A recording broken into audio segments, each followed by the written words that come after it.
Hello friends, आ गई हूँ मैं इस ड्रामे का नेक्स्ट पार्ट लेकर। So let's begin the explanation. Starting में हम देखते हैं कि जोंगशाओ को रिकॉर्डिंग देखकर शुएंग की चिंता होने लगती है, तो वो उसे ढूंढने जाती है। तभी उसे एक बेंच पर बैठा हुआ वो मिल जाता है। बाद में उसे बताता है कि उन्होंने मुझसे प्रॉमिस किया था कि वो कभी भी मेरे फेस में नहीं मारेंगे, क्योंकि अगर ये किसी ने देख लिया तो वही प्रॉब्लम में फंसेंगे। जोंगशाओ पूछती है, तो तुमने किसी को ये क्यों नहीं बताया? शुएंग बहुत ज़्यादा उदास होकर कहता है कि सब बेकार है। जब उन्होंने पहली बार पीकर मेरी मदर को मारना स्टार्ट किया, तब मैं बहुत ज़्यादा छोटा था। मेरी मदर बहुत ज़्यादा स्ट्रॉन्ग थी। उन्होंने कभी भी मुझ पर ज़ाहिर होने नहीं दिया कि वो क्या क्या सह रही है। मैं हर वक्त सोचता था कल का दिन हमारे लिए अच्छा होगा, पर हर दिन यही चलता रहा। मेरी मदर ने बहुत बार घर से जाने की कोशिश की, पर फादर उन्हें कैसे भी मना कर रोक देते थे कि मैं अगली बार ये सब नहीं करूँगा। पर फिर से उनका यही जुल्म जारी था। तो मैंने एक दिन कह दिया कि आप मदर को नहीं, मुझे मारिए। और फिर क्या था, वो बार बार अपना गुस्सा मुझ पर निकालते रहे। मैं चाहता हूँ मैं जल्द ग्रेजुएट हो जाऊँ, जिससे मैं बिना परवाह के अपनी मदर को यहाँ से ले जा सकता हूँ, एक खुशहाल ज़िंदगी देने के लिए जहाँ किसी का डर ना हो। जोंगशाओ अपने मन में सोचती है, जो शुशैंग स्कूल में हमेशा शाइन करता था, उसकी दूसरी साइड ऐसी है जहाँ सिर्फ अंधेरा ही अंधेरा है। उसे शुशैंग के लिए बहुत ज़्यादा बुरा लगता है। बाद में जब पेरेंट टीचर मीटिंग हो रही होती है, तब जोंगशाओ और शुएंग को पता होता है कि उनके घर से कोई नहीं आने वाला, क्योंकि जोंगशाओ के पेरेंट्स बिजनेस मीटिंग पर गए होते हैं। वहीं शुएंग को पता था उसकी मदर अपने वर्क पर है।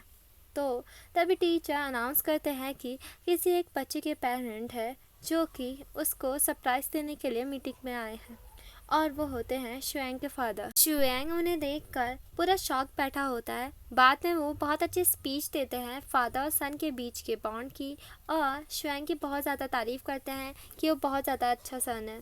शुएंग तो ये सुनकर हंसने लगता है कि इन्होंने कभी मुझे अपना सन समझा भी। और जोंगशाओ भी शुएंग की सिचुएशन समझ रही होती है, तो वो उसका हाथ पकड़ती है। शुएंग उसे देखने लग जाता है, वो उसे फिर कंसोल करती है। बाद में वो दोनों शुएंग की मदद से मिलने जाते हैं। शुएंग और जोंगशाओ के सपोर्ट से फाइनली शुएंग की मदर उसके फादर को फाइनल गुड बाय और डिवोर्स पेपर पकड़ा देती है। बाद में वो दोनों लेक साइड बैठे होते हैं, जहाँ शुएंग बताता है कि उसके मदर को एक अच्छी जॉब मिल गई है, जिसकी प्राइस भी अच्छी है, जो दूसरी सिटी में है। जोंगशाओ पूछती है कि तुम भी उनके साथ चले जाओगे? तो शुएंग बोलता है, नहीं, मेरी मदर ने कहा है कि तुम यहीं से अपनी ग्रेजुएशन पूरी कर सकते हो, और वो मेरे लिए एक घर ढूंढ देंगी। कल मुझे उसे देखने जाना है। इसी के साथ फाइनली शुएंग अब अपनी मिजरेबल लाइफ से आज़ाद होने वाला था। शुएंग फिर जोंगशाओ को उसे इतना सपोर्ट करने के लिए, उसे समझाने के लिए थैंक यू करता है।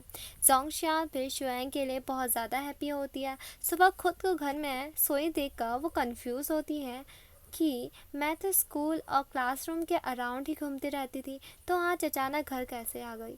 बाहर जाकर पता चलता है कि शुएंग उसी की कॉलोनी में अपना घर ढूंढने आया है। वो बहुत ज़्यादा खुश हो जाती है कि चलो अब शुएंग मेरे साथ ही रहेगा तो मेरी लाइफ भी अच्छे से बीतेगी।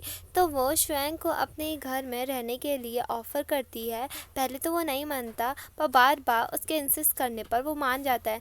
जोंगशाओ उसे उसका रूम दिखाती है कि ये तुम्हारा रूम है और इसके बगल में मेरा रूम है, अगर तुम्हें कुछ भी चाहिए होगा तो मुझे बता देना, और अपनी बकबक बातें बोलने में लगी होती है। शुएंग उसे वहाँ से जाने को कह देता है। रात में जोंगशाओ को पानी की प्यास लगती है। वो पानी पीने के लिए उठती है। जब वो कमरे में आ रही होती है तो गलती से अपना रूम समझकर शुएंग के रूम में घुस जाती है। मॉर्निंग में जब वो दोनों एक दूसरे को एक ही बेड पर देखते हैं तो वो दोनों ही चिल्ला पड़ते हैं। जोंगशाओ कहती है कि तुम मेरे रूम में कैसे आए?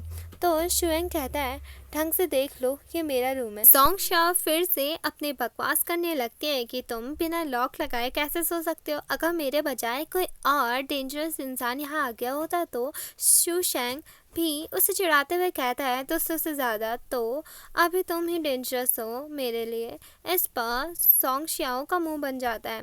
क्लास में भी उसे नींद आ रही होती है, तो उसका दोस्त पूछता है कि क्या तुम कल रात अच्छे से नहीं सोई? जोंग शाओ के मुंह से निकल जाता है कि शुएंग के कारण वो अच्छे से सो नहीं पाई। ये सुनकर पूरी क्लास के साथ साथ शुएंग भी उसे देखने लग जाता है।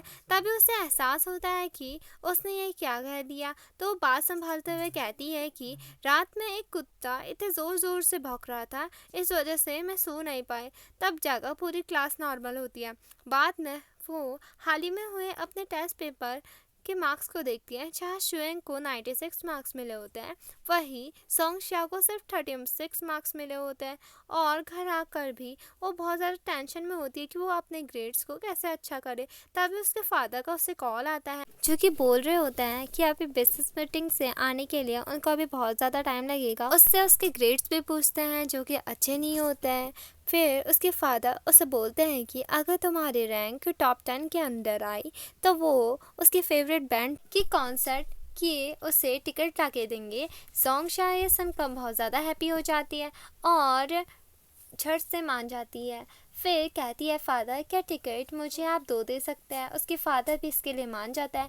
बाद में जब शुएंग आता है, जोंग शाओ उससे पूछती है कि अगर मैं अभी से बहुत ज़्यादा मेहनत करूँ तो मैं टॉप 10 में आ सकती हूँ। तो शुएंग भी कहता है, अगर तुम सपना देख रही हो तो हाँ। जोंग शाओ ये सुनकर बहुत ज़्यादा उदास हो जाती है और वह सोचने लगती है कि कैसे मैं फर्स्ट आऊँगी। अभी वैसे उदासपन से पूछती है, वैसे अच्छा बताओ लास्ट टाइम कौन फर्स्ट आया था। तो शुएंग कहता है कि मैं। और जोंग शाओ का मुंह तो उस टाइम देखने लायक था। ये बोलकर शुएंग ने तो अपने पैर पे कुल्हाड़ी मार दी थी और जो शाओ अपने पपी फेस से उसका मुंह देखने लग जाती है, क्योंकि अब उसको शुएंग ही पढ़ाने वाला था। और इसी के साथ ये पार्ट यही खत्म होता है। Hope you like it and please like कीजिए, शेयर कीजिए and subscribe my channel. Thank you.